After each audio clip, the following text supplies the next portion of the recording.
तो यूथ को यही मेरा पैगाम हमेशा होता है कि you can not afford to sleep now because your generations depend on you. आपके अगले 20 साल आप लोगों के हाथ में हैं और बहुत ज़बरदस्त आइडियोलॉजिकल वॉरफेयर चल रहा है पाकिस्तान में। जब आप इस सारी गेम को सामने रखेंगे ना, आपके प्रॉब्लम्स कुछ भी नहीं। किसी को डिवोर्स हो गई है, कोई डिप्रेस्ड है, किसी को कोई मशूका छोड़ गई, आशिक छोड़ गया, what are these problem? Can't you think outside of these problem? उम्मत का इस वक्त क्या हो रहा है? आपकी नौजवान नस्ल जो है वो दाव पे लगी हुई है। ये प्रॉब्लम्स आपने कभी सोचे? इन प्रॉब्लम्स से निकलें, अपने अंदर से निकलें। ये छोटे प्रॉब्लम्स हैं। जब आप एक बड़ा मकसद लेकर चलेंगे, एक मिशन की तरफ चलेंगे, ये चीज़ें वैसे ही ख़त्म हो जाएंगी। ओके, सो ये मेरा हमेशा यूथ का पैगाम होता है। लेकिन ज़ाहिर है उसका एक मैकेनिज़्म है। ऐसा नहीं होगा कि एक बंदा खड़ा होगा और चेंज आ जाएगी। उसके लिए नेक बनना पड़ेगा, क्योंकि जब तक इंसान नेक नहीं है तब तक जो है अल्लाह ताला की मदद नहीं आती। सीधी सी बात है, राइट। जैसे सलाहुद्दीन अयूबी थे, उन्होंने, आपको क्या लगता है कि फ़लस्तीन पाने के लिए, जेरूसलम पाने के लिए एकदम हमला कर दिया था? He used to wake up every night, Salahuddin Ayyubi रहिमहुल्लाह, और वो देखते थे कि कौन सा पहर, रात के एक पहर को उठते थे और वो देखते थे कि कोई ऐसा दिन जब सबसे ज़्यादा लैंप्स जल रहे हैं खैमों में। एक दिन उन्होंने देखा कि मैक्सिमम खैमों में लैंप्स चल रहे हैं, यानी तहज्जुद पढ़ रहे हैं सोल्जर्स। तो he said this is the day we attack. उन्होंने कहा आज हम अटैक करेंगे। ये सोच थी उन लोगों की, क्योंकि उन्हें पता था कि फ़तह नेकी से आनी है। वेपन्स अपनी जगह है, उसका इनकार नहीं है, टेक्नोलॉजी अपनी जगह है, लेकिन अल्लाह ने फ़तह नेक लोगों को देनी है। ये अल्लाह का वर्ल्ड ऑर्डर है। अल्लाह ताला जो है वो नेक लोग को ऊपर लाता है। ओके, ये अल्लाह का वादा भी है। तो नेकी क्या है, ये हमारा आज का टॉपिक है। आयतुल बिर आपके सामने है। It is the peak definition of piety और नेकी। इस सूरह अल बकरा की वर्स 177 है। इसको कहते ही आयतुल बिर है, नेकी के बारे में आयत। बिर कहते हैं नेकी को।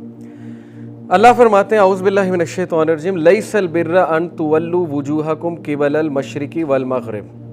नेकी ये नहीं है कि तुम मगरिब या मशरिक़ की तरफ मुँह कर लो। ये बेसिकली जूस को भी है एक पैगाम। इसका पस मंज़र ये है ना कि वो लड़ाई हो रही थी कि किबला चेंज हो रहा है वगैरह वगैरह, जो भी बात हो रही थी। तो अल्लाह ने बात को क्लियर किया कि नेकी ये नहीं है कि सिंबॉलिक जेस्चर्स पकड़ लो। ये सिर्फ एक डायरेक्शन है किबला, ताकि तुम लोगों की यूनिटी हो जाए, एक तरफ मुँह करके नमाज पढ़ो। और जाहिर है कि ये एक सिंबॉलिक जेस्चर है कि हम दीन इब्राहिमी के, हरम जो है वो ज़ाहिर है दीन इब्राहिमी, हज़रत इब्राहिम अलैहिस्सलाम ने काबा तामीर किया और अल्लाह का घर है। तो ये नेकी नहीं है कि मिलाद कराई जो और रिश्तेदारियों में तुम्हारे से ज़्यादा बदतरीन कोई है ही नहीं। दिस इज़ नॉट नेकी। ये नेकी नहीं है कि हज कर लिए, उम्रे कर लिए और बिज़नेस 2 नंबर है। नेकी असल में क्या है, उसको डिफ़ाइन अल्लाह ताला कर रहा है, और वो क्या है? वलाकिन्नल बिर्रा, लेकिन नेकी ये है मन आमना बिल्लाह, कि तुम अल्लाह पर ईमान लेकर आओ। अब ये हमने डिग डीप करना है, ईमान क्या है, क्योंकि सहाबा अक्सर रसूलुल्लाह सल्लल्लाहु अलैहि वसल्लम से सवाल किया करते थे ना, वैलिड क्वेश्चन, वैल्यूएबल क्वेश्चन, या रसूलुल्लाह ईमान क्या है, या रसूलुल्लाह इस्लाम क्या है, एहसान क्या है, वगैरह वगैरह, इस तरह के सवाल। उनका इंटरेस्ट था, क्योंकि इन चीज़ों में उनका इंटरेस्ट था। वल यौमिल आखिर, और तुम रोज़े आखिरत पर ईमान लेकर आओ। अकाउंटेबिलिटी का डर रखो, रिस्पॉन्सिबिलिटी का डर रखो। आज हमसे वो डर ख़त्म हो गया। लोग भूल चुके हैं उन्होंने अल्लाह को जवाब देना है। लोग भूल चुके हैं कि उन्होंने अल्लाह के सामने खड़ा होना है। वो हदीस हमें याद नहीं है, मुफलिस कौन है? रसूलुल्लाह सल्लल्लाहु अलैहि वसल्लम ने पूछा साहबा से, मुफलिस कौन है?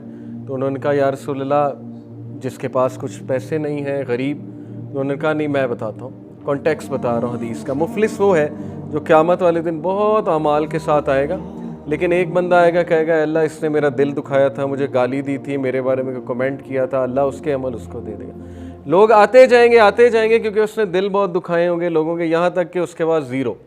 उसके बाद और लोग आएंगे तो नेगेटिव बैलेंस हो जाएगा, अल्लाह उनके गुनाह और डालेगा, और एंड में उसके बाद सिर्फ नेगेटिव बैलेंस है। तो रसूलुल्लाह सल्लल्लाहु अलैहि वसल्लम ने कहा ये मुफलिस है। आज आप सोशल मीडिया पे देख लें, हमारी ज़बानें देख लें, हमारे एक दूसरे से नफ़रतें देख लें, कमेंट्स देख लें, चाहे वो कोई पॉलिटिकल पार्टीज़ हों, चाहे वो रिलीजियस लोग हों। मैं हैरान हूँ, रिलीजियस लोग आपस में गाली गलौज कर रहे हैं। Who were supposed to be the best, जिनका कैरेक्टर बेस्ट होना चाहिए था, वो वहाँ जाके सारे गुस्से निकाल रहे हैं सोशल मीडिया पे। तो मुफलिस ज़ाहिर है कि जिसने लोगों का दिल दुखाया। आज हम भूल चुके हैं कि अल्लाह को हमने जवाब देना है। और कहा मन आमना बिल्लाहि वल यौमिल आखिरी वल मलाइकति वल किताबी वन नबिय्यीन, ईमान लाए अल्लाह पर, रसूल पर, यौम आखिर पर, एंजल्स पर, तमाम नबियों पर और किताब पर। तमाम नबियों पे ईमान लाने का जो एक कॉन्सेप्ट है वो भी हम डिस्कस करेंगे। व आतल माला अला हुब्बिही ज़विल कुर्बा, और उस माल में से खर्च करे जिसको पसंद करता है, किस पर?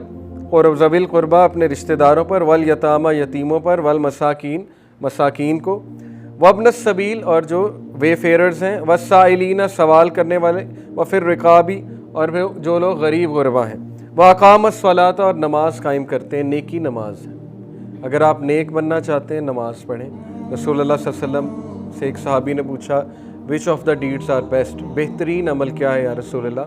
प्रॉफेट ने कहा नमाज टाइम पे पढ़ना, वक्त पे नमाज पढ़ना। बाकी भी नेक अमाल हैं, छड़ी रास्ते से हटा देना, हुकूकुल इबाद भी नेक अमाल है, लेकिन अफजल अमल पूछा सहाबी ने, बेहतरीन अमल रसूलुल्लाह ने कहा टाइम पर नमाज पढ़ना। पूछा फिर, तो सेकंड पे जो अमल रखा था माँ बाप से उसने सलूक करना। ये दो टॉप के अमल बता दिए।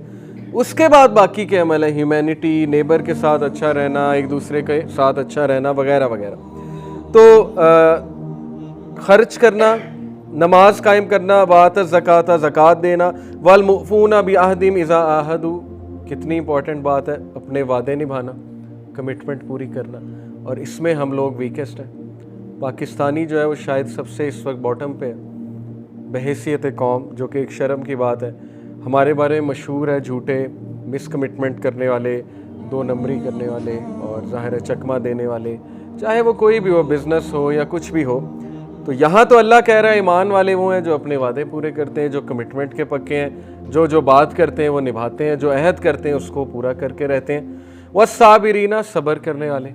सब्र एक बेहतरीन स्किल है लाइफ में लर्न करने के लिए, और रिसर्चेज हैव बीन कंडक्टेड कि जो लोग सब्र करने वाले होते हैं, इन शॉर्ट सेल्फ कंट्रोल वाले होते हैं, वो ज़्यादा सक्सेसफुल होते हैं। ठीक है ना? ये तो आपके सामने भी होगा। आपने देखा है पेरेंट्स की पेरेंटिंग, जो पेरेंट्स अपने बच्चों को चैलेंजेस देते हैं, सेल्फ कंट्रोल लर्न कराते हैं, अपने बच्चों को जो है वो ज़ाहिर है इस हवाले से ग्रूम करते हैं कि उनमें सेल्फ कंट्रोल है, उनके बच्चे कल को बहुत सक्सेसफुल होते हैं। ऑन दी अदर हैंड दूसरे जो बच्चे होते हैं वो नाकाम होते हैं। तो सब्र की बड़ी अहमियत है। फिल बासाई वज़र्राई वहीन अल बास, वो सब्र करते हैं चाहे बुरा टाइम हो चाहे अच्छा टाइम हो, और जब भी ड्यूरिंग द बैटल, वहीन अल बास in the battle field, and we are all in a battle field. हम जंग लड़ रहे हैं शैतान से भी, अपने नफ्स से भी, अपने हालात से भी, टेस्ट एंड ट्रायल से भी, हर चीज़ से। We are in a battle field daily. तो सब्र करते हैं बैटल फील्ड के दौरान, और ज़ाहिर है जिहाद, बेसिकली जिहाद मुराद है। उलाइकल लज़ीना सदकू, ये सच्चे लोग, ये लोग हैं जो ईमान वाले तुम कह सकते हो, जो सच बोलते हैं। व उलाइका हुमुल मुत्तकून, और यही लोग तकवा वाले हैं। अब हम ज़रा ईमान को डिस्कस करते हैं। ईमान क्या होता है? ईमान वाले कौन होते हैं? लिंग्विस्टिक मीनिंग ईमान का क्या है? ईमान is a word used in the Arabic language coming from the root word अमाना। अगली स्लाइड होगी। Aman is to be secure from fear, to have a content heart, and to have attained prosperity and good health. Aman, Iman is derived from the root word aman. अमन का मतलब है prosperity, peace। इसका क्या मतलब है कि जब हम ईमान ले आते हैं हम अमन में आ जाते हैं।